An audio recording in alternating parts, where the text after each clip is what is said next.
And let me just be a plea, especially for any of you who are lay people. You don't usually go to conferences like this. And I know it's a good kind of humility in a way, but it can be disconcerting when people in the church say, you know what, there's so many smart PhDs who disagree on this thing. I can never possibly come to a conclusion on the matter. Look, if you are going to abdicate your privilege and responsibility to read the scriptures for yourself, every time PhDs disagree on something, you will know nothing. You don't think there are really smart people out there who've written really footnoted works who think Jesus never rose from the dead? Jesus wasn't the Son of God?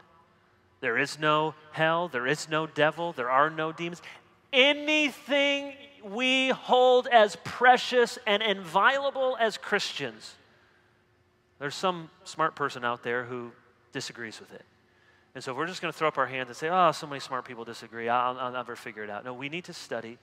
We have the privilege. We have such an embarrassment of riches. All of the resources. I mean, just a wealth of information at your fingertips, in a bookstore, in your homes. Open your Bibles, study your Bibles, become convinced in your own mind of these things.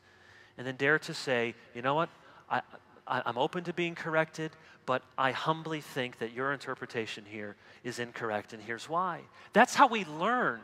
I don't even know if people want to pursue knowledge anymore, if any of us are really interested in learning truth. If we're not willing to say, yeah, I think that's right. Now, tell me what you think, and we'll actually have an exchange of ideas.